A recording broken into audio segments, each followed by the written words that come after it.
Alors, dans les dernières semaines, on a eu différents messages dans l'Épître de Paul aux Romains avec notre pasteur Hugo. On a regardé tout ce qui touchait le péché, que nous sommes tous pécheurs, tous ont péché et nous sommes tous condamnés à cause du péché. La semaine passée, il parlait de la foi qui sauve, la foi qui nous émerveille, la foi qui comble les besoins de l'être humain et la foi qui nous connecte avec Dieu. Ça, c'est toutes des expressions qu'il a utilisées dimanche passé par rapport à la foi. Il y a plusieurs mots quand on parle de la foi qui ressortent. Et ce matin, j'aimerais qu'on prenne le temps de regarder quelques mots à la lumière de la parole de Dieu, les expliquer et de les comprendre. Et ces mots sont la grâce. On va expliquer, on va regarder qu'est-ce que c'est que la grâce. On va regarder la paix. Qu'est-ce que c'est que la paix? Alors la grâce est branchée avec la foi, la paix est branchée avec le pardon et l'espérance. L'espérance. Alors nous allons prendre le temps d'expliquer à la lumière de la parole de Dieu ces quelques mots. On va prier. Bon et tendre Père, merci pour ta parole qui nous instruit, qui remplit nos cœurs, qui remplit nos vies, qui comble nos vies. Merci Seigneur parce que toute notre vie, nous lisons ta parole et toute notre vie, on apprend. Merci Seigneur de ce que tu es bon, tu es amour, tu pardonnes, tu es plein de patience avec nous. Merci Seigneur pour ta parole. Enseigne-nous ce matin par ta parole. Au nom de Jésus. Amen. OK. Quand quelqu'un qui prie dit Amen, à moins qu'on ne l'ait pas entendu, puis ça arrive, hein, OK? Mais sinon, on dit tous Amen. Alors, quand la personne dit Amen, l'Église dit Amen. Parfait, c'est excellent. Éphésiens chapitre 2. Tournons ensemble dans la parole de Dieu. Éphésiens chapitre 2. Nous allons passer à travers plusieurs versets dans le chapitre 2 d'Éphésiens. Et d'ailleurs, si vous êtes comme moi dans votre Bible, c'est marqué « Le salut par grâce ». Alors ça, ce n'est pas un titre. Ce n'est pas un titre qui est dans la Bible originale, mais c'est une division que ceux qui font la Bible ont mis. Là. Mais c'est clair comme quoi que le chapitre 2 d'Éphésiens va nous parler de grâce. Éphésiens chapitre 2, dans les versets 1 à 3, il nous dit qu'on était morts par nos fautes et par nos péchés. Verset 1, tout de suite au début. Il nous dit qu'à cause du péché, on était comme les autres dans le monde. Verset 3, nous étions de leur nombre. Un peu plus loin, à la fin du verset 3, nous étions par nature des enfants de colère comme les autres. Qu'est-ce que ça veut dire, ça? Qu'est-ce que ça veut dire? J'aimerais savoir ce que c'est écrit dans la Sommeur, la fin du verset 3. Aussi étions-nous par nature voués à la colère de Dieu comme le reste des hommes. Exact. Nous étions à cause du péché sous la colère de Dieu.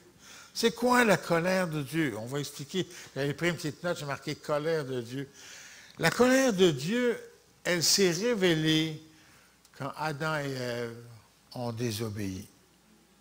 Adam et Ève n'avaient qu'un arbre dans tout le jardin d'Éden. Un qu'ils ne pouvaient pas toucher et ils ont désobéi. Et Dieu leur avait dit, si tu touches, si tu manges de ce fruit, tu mourras. Frères et sœurs, depuis Adam et Ève, l'être humain meurt à cause du péché. Pas nécessairement à cause de son péché propre, mais à cause du péché en général. Et nous étions par nature pécheresse, des enfants sous la colère de Dieu. Important de bien comprendre ça. Nous sommes, à cause du péché, en désaccord avec Dieu. Je suis en désaccord avec Dieu à cause de mon péché, et Dieu ne peut pas voir le péché. Dieu étant... On a chanté un beau cantique. C'est la semaine passée qu'on l'a chanté, Nathalie. Dieu est saint. C'est un super beau cantique. Les paroles sont des paroles d'adoration. Dieu est saint. C'est répété je ne sais pas combien de fois. C'est excellent. Dieu est saint et il ne peut pas voir le péché. Contrairement à nous, qui sommes bien, malheureusement, dans le péché, trop souvent. Alors, nous sommes sous la colère de Dieu. Verset 4, et là, on va lire les versets. Je vais lire les versets 4 jusqu'au verset 9. Mais Dieu... Paul utilise des mots souvent. Mais, donc et car. Et ce sont des petits mots tellement importants. Parce que si ça arrêtait au verset 3, ça serait triste. Sous la colère de Dieu. Mais là, il met « mais ». C'est tellement plein de signification, ce mot-là, mais, ça veut dire que ça ne reste pas là. Ça veut dire qu'il y a autre chose. D'ailleurs, mais Dieu est riche en miséricorde, et à cause de son grand amour dont il nous a aimés, nous qui étions morts par nos fautes, et il nous a rendus à la vie avec le Christ, c'est par grâce que vous êtes sauvés.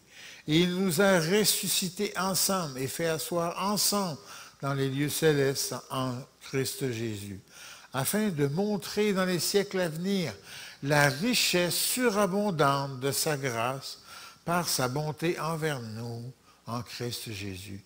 C'est par la grâce, en effet, que vous êtes sauvés par le moyen de la foi. Et cela ne vient pas de vous, c'est le don de Dieu. Verset 9, ce n'est point par les œuvres, afin que personne ne se glorifie.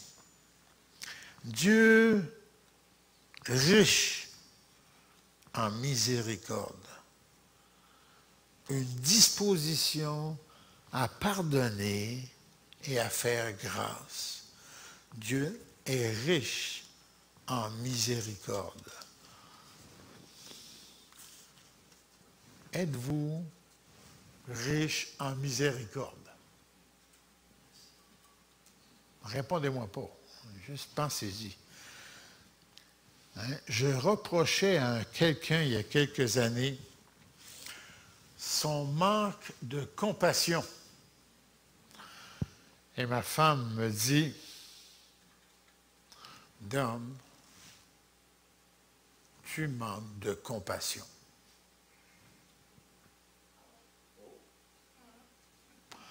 S'il y a quelqu'un qui me connaît, là, en long, en large et en travers, c'est bien ma femme. Elle me dit, « Dom, tu manques de compassion. » Vous savez, je ne l'ai pas oublié, pas par y penser pour y en vouloir, mais à chaque fois que j'ai une relation avec quelqu'un, j'analyse si j'ai de la compassion ou si je manque de compassion. Et là, il nous parle de Dieu qui est riche en miséricorde. Qu'est-ce que ça veut dire? Qu'il est prêt à pardonner. Nous avons auprès de Dieu un souverain sacrificateur, toujours prêt à nous pardonner. Si vous êtes comme moi, lorsque nous péchons, lorsque je pêche, je m'en veux. J'ai du remords. Puis si j'étais Dieu, j'y pardonnerais pas. Hey, ça fait 100 fois que j'y pardonne la même chose. Hein? Mais Dieu n'est pas comme moi. Il n'est pas comme toi. Heureusement. Heureusement. Nous ne sommes pas Dieu et Dieu n'est pas comme nous. Heureusement, parce que Dieu est riche en miséricorde. Il est riche en amour. Verset 4. Riche en miséricorde et à cause du grand amour dont il nous a aimés. Du grand amour dont il nous a aimés. Il y a quelques années, j'étais avec ma femme, on était à un camp de couple au camp des Bouleaux.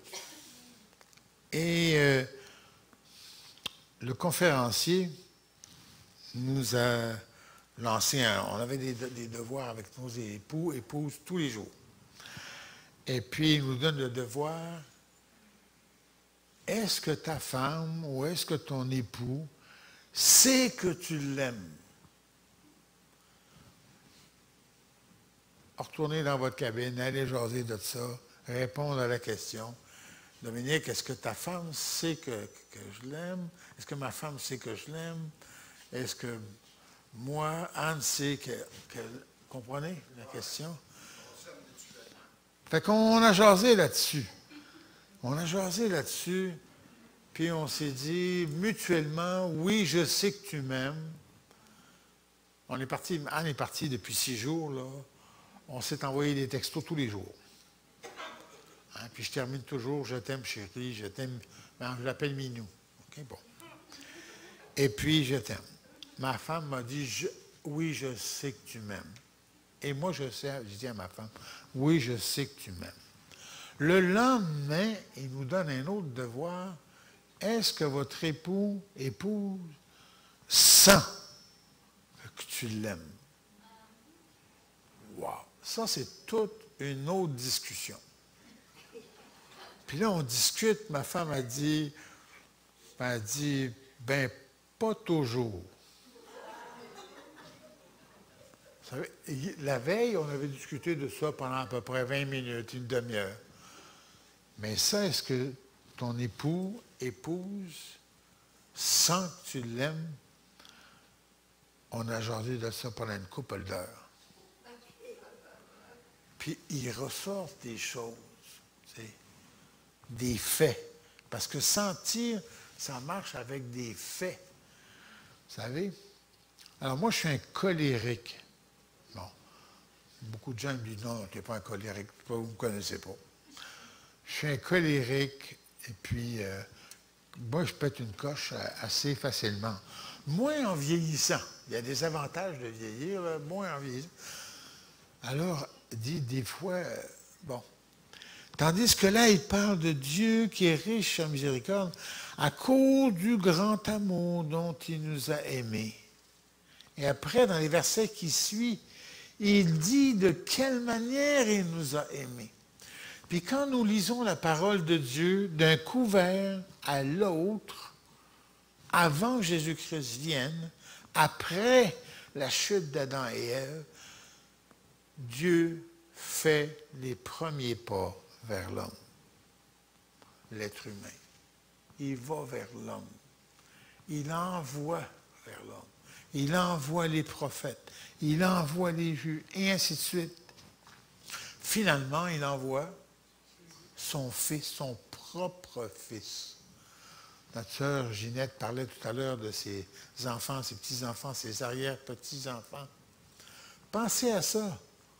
Vous envoyez votre fils à cause d'une gang de pécheurs qui pêchent tout le temps, depuis la création du monde, vous envoyez votre fils à la mort. Par amour pour toute cette gang-là de pécheurs. Est-ce que Dieu nous aime? Est-ce qu'on sait qu'il nous aime? Est-ce qu'on sent qu'il nous aime? Eddie parlait tout à l'heure quand Marie-Belle est née. Je m'en doute, j'ai eu un de mes fils, un de nos fils, Anne et moi, le deuxième, quand son premier enfant est né, il est né avec inversion des gros vaisseaux au niveau du cœur. Au premier souffle, au premier cri que l'enfant pousse, le sang de la maman et le sang de l'enfant se séparent. Et l'enfant commence à mourir. Parce qu'il n'y a pas oxygénation au niveau du sang.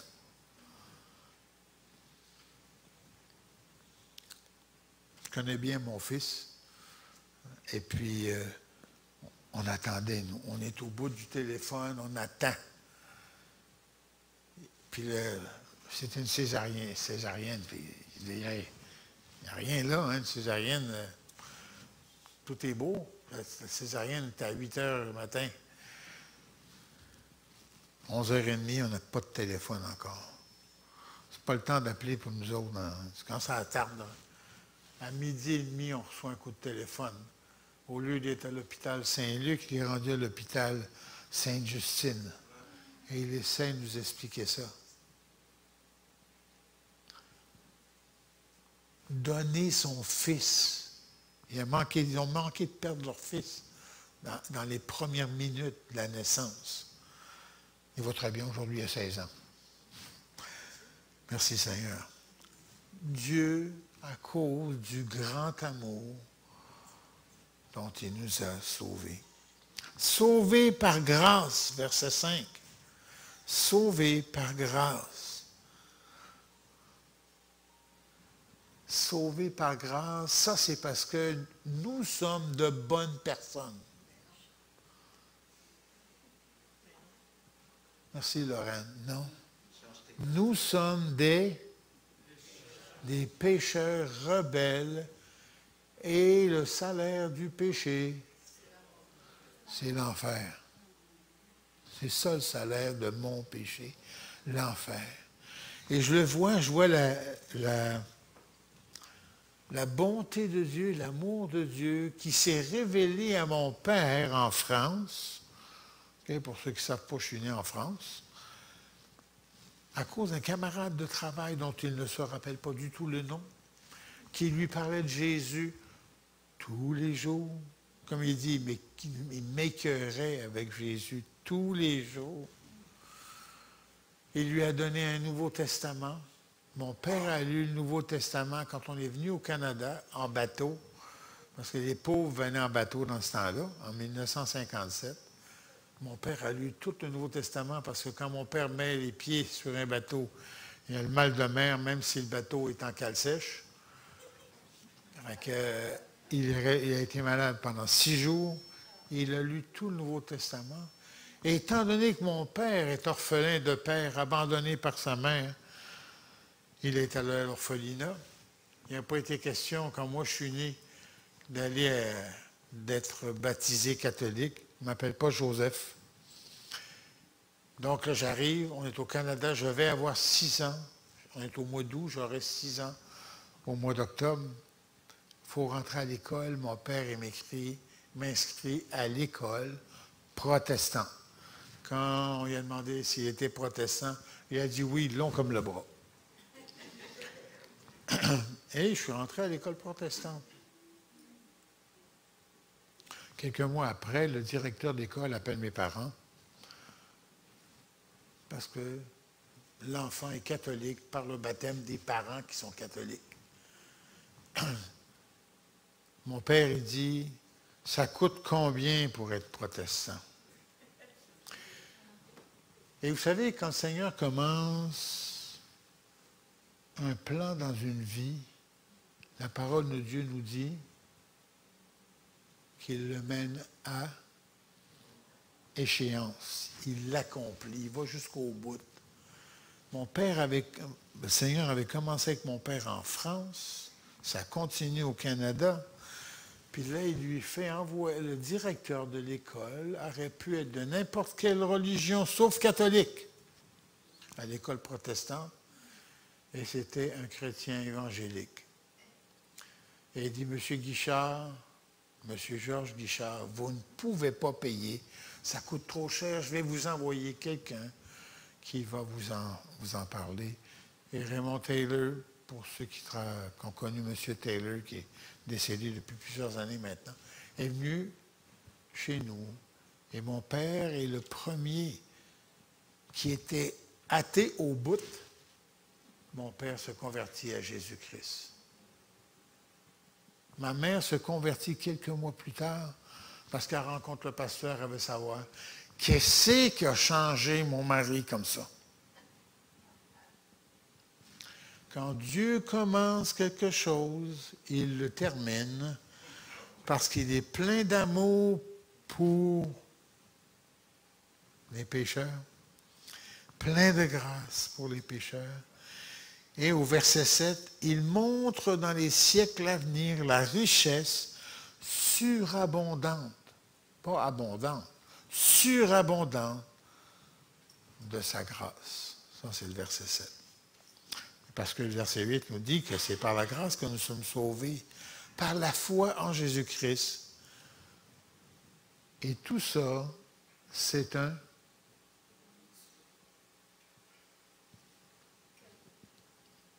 verset 8, on est sauvé par grâce, par la foi, et c'est un cadeau, un don. Un cadeau gratuit. Et cela ne vient pas de vous, c'est le don de Dieu. C'est un cadeau gratuit. Quand on reçoit un cadeau, on ne demande pas la facture avec. Quand on reçoit ou quand on donne un cadeau, on ne donne pas la facture. Dieu nous donne le cadeau du salut et tout est payé, gratuit. C'est payé. C'est payé. Tout est payé. La parole de Dieu nous dit que Jésus, sur la croix, juste avant de mourir, a dit « Tout est accompli. » Tout est accompli. Tout est payé. J'ai fait ma job. Et il ressuscite 3 jours plus tard. Qu'est-ce que c'est qui explique la grâce, la miséricorde, le grand amour? Il veut nous sauver, ça fait toute partie de la grâce. Une richesse surabondante de sa grâce. J'ai beaucoup aimé ça. Je ne sais pas comment c'est écrit dans la traduction sommaire, verset... Je pense que c'est à la fin du verset 15. Oui, afin de montrer, c'est ça, 7, oui. Il l'a fait afin de démontrer pour tous les âges à venir, l'extraordinaire richesse de sa grâce qu'il a manifestée en Jésus-Christ par sa bonté envers nous. L'extraordinaire richesse de sa grâce. Hein, c'est des synonymes. Sauvé. Il pourvoit au salut, il envoie son Fils. Et tout ça, c'est un cadeau gratuit pour nous. C'est pas vrai que c'est un cadeau gratuit. OK? Vous comprenez ce que je veux dire? C'est pas vrai que c'est un cadeau gratuit. Dieu a payé en envoyant son Fils et son Fils a payé en mourant sur la croix. C'est ça le coût du cadeau. Mais pour nous, pécheurs, c'est gratuit. Et un des exemples que je trouve qui est frappant, c'est le brigand sur la croix. 2 brigands sur la croix. Ils se moquent de Jésus tous les deux. Mais un des deux, à un moment donné, écoute, laisse-le tranquille, là.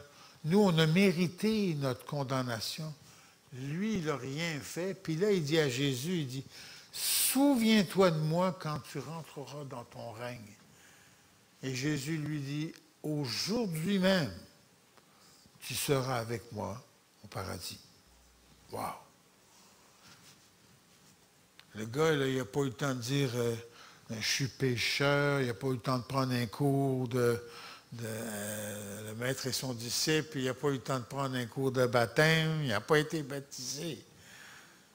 Il a reconnu la royauté de Jésus-Christ, puis Jésus lui a dit, aujourd'hui, l'immense richesse de son pardon et de sa grâce. La grâce. C'est mon cadeau, c'est ton cadeau, c'est notre cadeau. Par la grâce, nous, tu, Nous sommes justifiés. Pour ceux qui prennent des notes, là, je vous donne des versets, on n'ira pas les voir. Nous sommes justifiés, parce que c'est juste le premier point, il y en a 3. Nous sommes justifiés, Romains 3, 24, Romains 5, 17. Vous irez voir ces versets-là. Nous sommes sauvés par grâce. Tite 2, verset 11. Je suis pardonné. Je suis un pécheur. Vous savez, chacun de nous, là, quand on parle de péché, on se voit. On se connaît. Hein?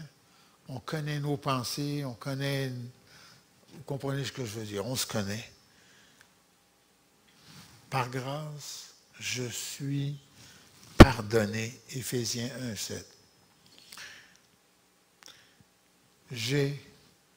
Tu as en Jésus-Christ, nous avons de l'espérance. On ira le voir plus tard, ce verset-là, mais vous pouvez le noter, 2 Thessaloniciens 2, versets 15 et 7.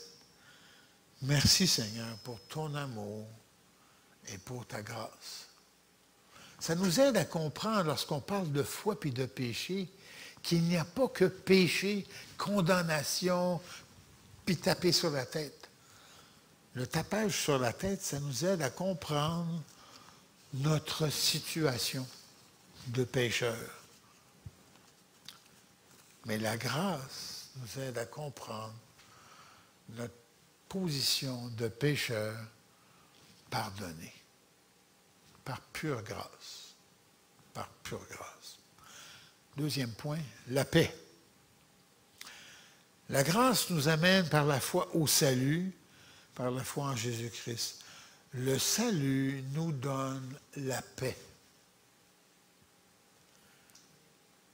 La paix est nécessaire sur cette vie sur terre.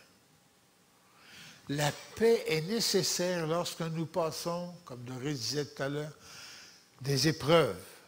Dans l'épreuve, nous sommes en paix. Martial? Dans l'épreuve, nous sommes en paix. Dans les temps difficiles, nous sommes en paix. Ça ne veut pas dire qu'on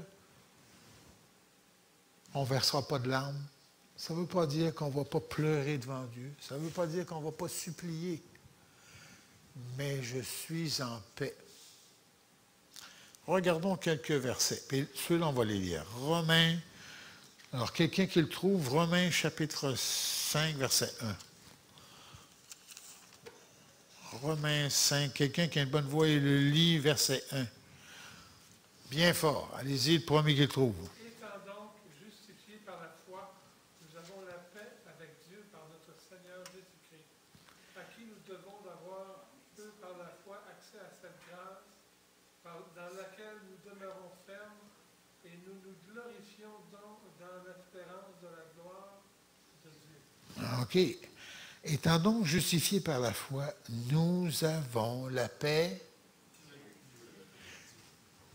C'est pas marqué, nous avons la paix en Dieu. Quoique c'est vrai. Nous avons la paix avec Dieu. Pourquoi?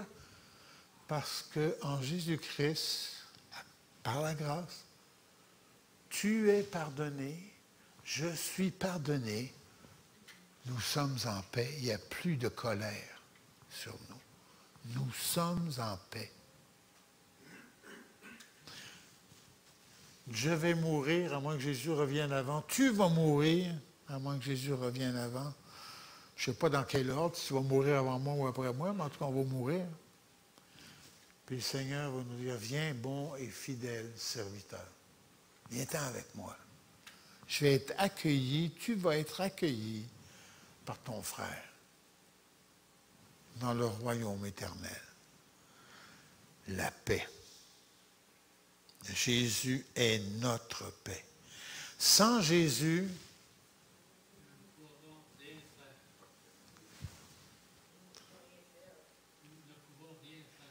on ne peut rien faire. Pas de paix. Pas de paix. En Jésus, Jésus est notre paix. Philippiens 4.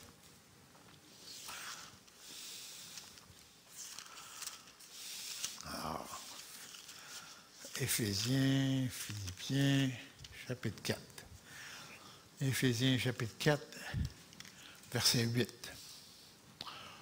Au reste, frères, que tout ce qui est vrai, tout ce qui est honorable, tout ce qui est juste, tout ce qui est pur, tout ce qui est aimable, tout ce qui mérite l'approbation, ce qui est vertueux et digne de louange, soit l'objet de vos pensées. Philippiens 4, 8. Regardez donc. Ah, c'est le verset 7 que je voulais, moi. Et la paix de Dieu, verset 7, qui surpasse toute intelligence, gardera vos cœurs et vos pensées en Christ Jésus. La paix de Dieu va nous garder en Jésus-Christ. Nous sommes en paix et nous resterons en Christ.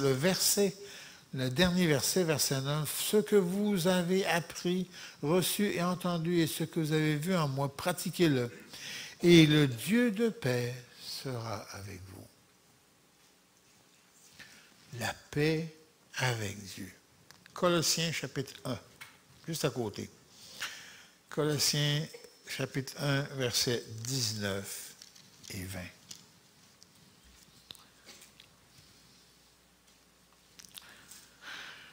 Là, il est question de Dieu qui parle de Jésus-Christ. Il a plu à Dieu de faire habiter en lui, c'est en Jésus, toute la plénitude et de tout réconcilier avec lui-même, aussi bien ce qui est sur la terre que ce qui est dans les cieux, en faisant la paix par Jésus, par le sang de la croix. Nous sommes en paix avec Dieu, la paix avec Dieu. Dans vos notes, vous pourrez noter Luc 2, versets 29-31. C'est Siméon qui voit, on lui présente Jésus. Il dit, je suis en paix, je peux mourir en paix, car j'ai vu le salut d'Israël, le Messie. La paix que Dieu nous donne. Je peux mourir en paix. Cela ne veut pas dire que je n'ai pas des préoccupations. Mourir, je pense à ma femme, je pense à mes enfants, je pense à mes petits-enfants, arrière-petits-enfants. Mais moi, je peux mourir en paix. Merci Seigneur pour ta paix. Connais-tu cette paix? Il y a un cantique qu'on chante qui s'appelle « Connais-tu Jésus ?» Il parle de la paix dans ce verset-là. Grâce, foi, paix, espérance. Espérance. Nous sommes dans un siècle de gens dépressifs. Nous sommes dans un siècle de gens tourmentés par les soucis, les tracas.